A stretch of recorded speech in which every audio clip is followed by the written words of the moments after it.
Hello साथियों, जय हिंद। स्वागत है आप सभी का हमारे स्टडी यूट्यूब चैनल पर। साथियों, आज हम देखने वाले हैं 20 महत्वपूर्ण प्रश्न जो कि संबंधित हैं किससे, भारत की भाषाओं से। साथियों, भारत की जो भाषाएं हैं काफ़ी महत्वपूर्ण चैप्टर है ये, और यहाँ से क्वेश्चन जरूर उठते हैं। इम्पॉर्टेंट टॉपिक है भारत की भाषाएं, किस राज्य में कौन सी भाषाएं बोली जाती हैं, या फिर भारतीय संविधान में भारतीय भाषाओं का जो है तो उल्लेख किस प्रकार किया गया है, इसको आज हम देखेंगे। आइए चलते हैं और देखते हैं आज के अपने पहले प्रश्न को। तो साथियों, जैसा कि आप देख पा रहे हैं, आज का जो हमारा पहला प्रश्न है, भारत की माफ़ी चाहूँगा भारतीय संविधान की 8वीं अनुसूची में मूलतः कितनी भाषाएं हैं। यहाँ पे लिखा हुआ साथियों, संविधान की जो 8वीं अनुसूची है उसमें मूलतः कितनी भाषाएं हैं। तो आपको जो मूल संविधान था उसमें कुल कितनी भाषाएं थीं, तो इसका जो करेक्ट आंसर हो जाएगा 14। मूल संविधान में साथियों जो 8वीं अनुसूची थी उसमें कुल 14 भाषाओं का ही उल्लेख था। आइए चलते हैं और देखते हैं। समय के साथ बाद में अन्य भाषाएं भी जुड़ी, और वर्तमान में अभी आप देखेंगे कि कुल कितनी भाषाएं हैं, तो 22 भाषाएं हैं। हमारा आज का अगला जो प्रश्न है साथियों, भारत के संविधान द्वारा कितनी भाषाएं स्वीकृत हैं। तो यहाँ पे वर्तमान की बात हो रही है, तो भारतीय संविधान में कुल कितनी भाषाएं स्वीकृत हैं वर्तमान समय में, तो 22 आपका करेक्ट आंसर हो जाएगा। कि वर्तमान समय में भारतीय संविधान में कुल 22 भाषाओं का उल्लेख है, या 22 भाषाएं स्वीकृत की गई हैं। आइए देखते हैं आज के अपने तीसरे प्रश्न को।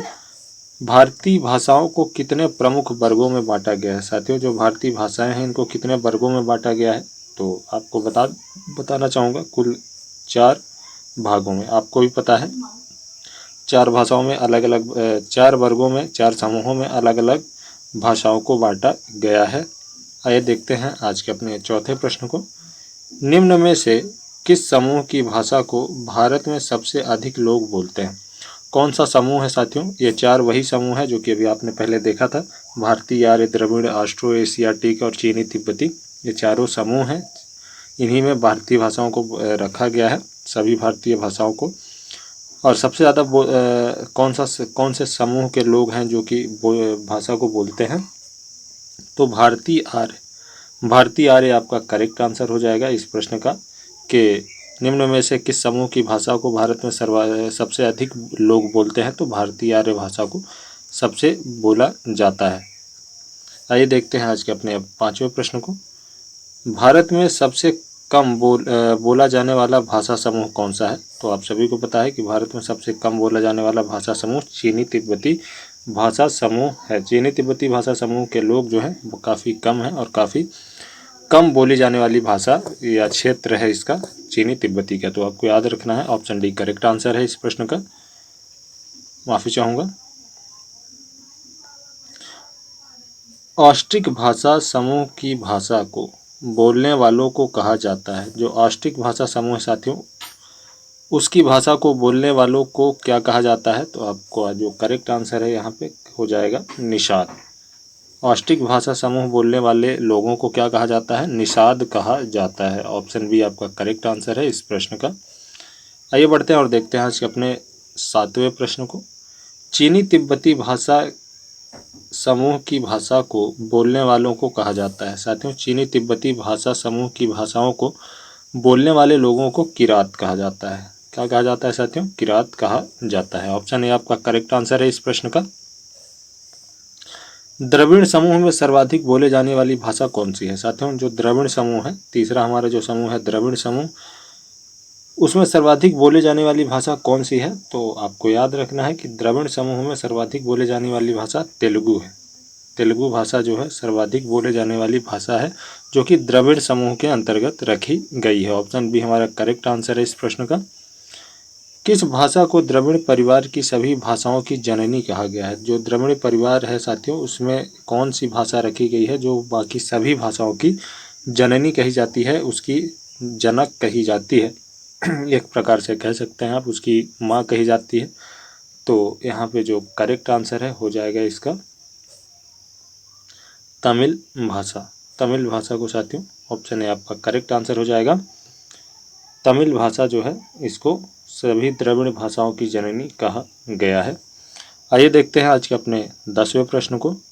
भाषा के संबंध में हिंदी शब्द का प्रयोग सर्वप्रथम किसने किया। साथियों, भाषा के संबंध में जो हिंदी शब्द है, हिंदी शब्द ना कि हिंदी भाषा, हिंदी शब्द का प्रयोग सर्वप्रथम किसने किया था? आमिर खुसरो ने किया था, जो कि एक लेखक, कवि और पहेली वगैरह लिखते थे, काफ़ी प्रसिद्ध थे ये उस समय पे। इन्होंने ही खड़ी हिंदी में या क्या खड़ी भाषा में कह सकते हैं, सर्वप्रथम हिंदी का प्रयोग किया था। और अपनी किस रचना में किया था, यह आपको कमेंट करके ज़रूर बताना है कि आमिर खुसरो ने अपनी किस रचना में हिंदी शब्द का प्रयोग किया था।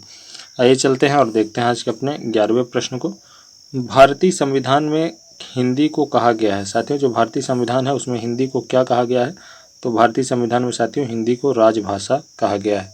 भारतीय संविधान में हिंदी को राजभाषा के रूप में उल्लेखित किया गया है, यह आपको याद रखना है, ना कि राष्ट्रभाषा। भारत की कोई भी राष्ट्रभाषा नहीं है, भारत की राजभाषा है, यह भी आपको याद रखना है। तो अगर हिंदी पूछा जाता है भारत की क्या है, तो राजभाषा है, ना कि राष्ट्रभाषा है। अभी तक डिसाइड नहीं हो पाया है कि भारत की राष्ट्रभाषा कौन बनेगी, इसके संबंध में अभी भी लोग एकमत नहीं है। आइए देखते हैं आज के अपने 12वें प्रश्न को। राजभाषा आयोग के अध्यक्ष थे साथियों, जो राजभाषा है उस राजभाषा आयोग के जो अध्यक्ष रहे हैं उस समय पे, तो कौन रहे हैं आपको याद रखना है, बीजी खरे। बीजी खरे यह राजभाषा आयोग के जो थे, राजभाषा आयोग के अध्यक्ष रहे थे बीजी खरे जी। उर्दू किस भाषा का शब्द है साथियों? जो उर्दू है यह किस भाषा का शब्द है? तो यहाँ पे जो इसका करेक्ट आंसर हो जाएगा तुर्की। तुर्की भाषा का ही एक शब्द है। आइए देखते हैं आज के अपने अगले प्रश्न को। आज का जो हमारा अगला प्रश्न है साथियों, मुगल काल में किस भाषा को रेखता कहा जाता था? रेखता साथियों, मुगल काल में किस भाषा को रेखता कहा जाता था? तो आपका करेक्ट आंसर है इस प्रश्न का कि रेखता कही जाने वाली भाषा उर्दू रही है। उर्दू को मुगल काल में साथियों क्या कहा जाता था? रेखता कहा जाता था। काफ़ी इंपॉर्टेंट प्रश्न है, आपको याद रखना है। यहाँ से ये प्रश्न जो है जरूर पूछे जाते हैं, इस प्रकार काफ़ी महत्वपूर्ण प्रश्न है और कई बार पूछे भी जा चुके हैं, इसलिए आपको याद रखना है। हिंदी के बाद भारत की दूसरी सर्वाधिक बोले जाने वाली भाषा है साथियों। हिंदी के बाद भारत की दूसरी सबसे ज़्यादा बोली जाने वाली भाषा कौन सी है? तो आपको याद रखना है बांग्ला। बांग्ला जो है साथियों, यह हिंदी क्षेत्र के बाद जितनी भी हिंदी क्षेत्र में भाषाएं बोली जाती हैं सभी हिंदी के अंतर्गत ही आती हैं। इसके उपरांत बोली जाने वाली जो भाषा है साथियों सबसे ज़्यादा सेकंड नंबर पे वह कौन सी है? वह आपकी बांग्ला भाषा है। कौन सी भाषा है साथियों? बांग्ला भाषा है। आपको याद रखना है, ऑप्शन ए आपका करेक्ट आंसर है इस प्रश्न का। भारत के किस भाषा को इटालियन ऑफ द ईस्ट कहा जाता है साथियों? यह भी काफ़ी इंपॉर्टेंट प्रश्न है और पूछा जा चुका है और कई बार पूछा जा चुका है, सनी के 1-2 बार पूछा जा चुका है, भिन्न भिन्न परीक्षाओं में कई बार पूछा जा चुका है। इटालियन ऑफ द ईस्ट किस भाषा को कहा जाता है? तो आपको याद रखना है, इस प्रश्न का जो करेक्ट आंसर हो जाएगा इटालियन ऑफ द ईस्ट किस भाषा को कहा जाता है साथियों? तो करेक्ट आंसर है आपका तेलुगु। तेलुगु भाषा को साथियों इटालियन ऑफ द ईस्ट कहा जाता है। ऑप्शन सी आपका करेक्ट आंसर है इस प्रश्न का। आइए देखते हैं आज के अपने अगले प्रश्न को। देश के एकमात्र किस राज्य की राजभाषा अंग्रेजी है साथियों? देश का एकमात्र कौन सा राज्य है जहां की भाषा जो है वह अंग्रेजी है? तो आपको याद रखना है, इसका जो करेक्ट आंसर है कौन सा हो जाएगा? इसका करेक्ट आंसर हो जाएगा नागालैंड। नागालैंड की जो भाषा है साथियों राजभाषा है, यह अंग्रेजी है। आइए चलते हैं और देखते हैं आज के अपने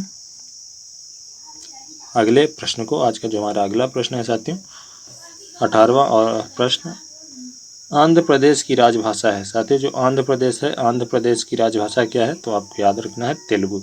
तेलुगु भाषा साथियों यह आंध्र प्रदेश की राजभाषा है। आइए देखते हैं आज के अपने 19वें प्रश्न को। किस भाषा को केंद्र सरकार ने क्लासिकल भाषा का दर्जा दिया है? तो केंद्र सरकार ने साथियों कौन सी ऐसी भाषा है जिसको क्लासिकल भाषा का दर्जा दिया है? तो आपको याद रखना है, तमिल भाषा को क्लासिकल भाषा का दर्जा दिया गया है। क्लासिकल भाषा का दर्जा जो है साथियों किसे दिया गया है? तो आपको याद रखना है तमिल भाषा को दिया गया है। आइए देखते हैं आज के अपने 20वें और आखिरी प्रश्न को। आज का हमारा 20वां और आखिरी प्रश्न है साथियों, केंद्रीय भारतीय भाषा संस्थान कहाँ पर स्थित है? तो साथियों केंद्रीय भारतीय भाषा संस्थान यह भारत के मैसूर में स्थित है। आपको याद रखना है, भारत के मैसूर में केंद्रीय भारतीय भाषा संस्थान स्थित है। तो साथियों यह थे आज के हमारे महत्वपूर्ण 20 प्रश्न जो कि काफ़ी इम्पोर्टेंट थे और काफ़ी महत्वपूर्ण प्रश्न थे साथियों। आज के वीडियो में बस इतना ही, मिलते हैं अपने नेक्स्ट वीडियो में, तब तक के लिए बहुत बहुत धन्यवाद।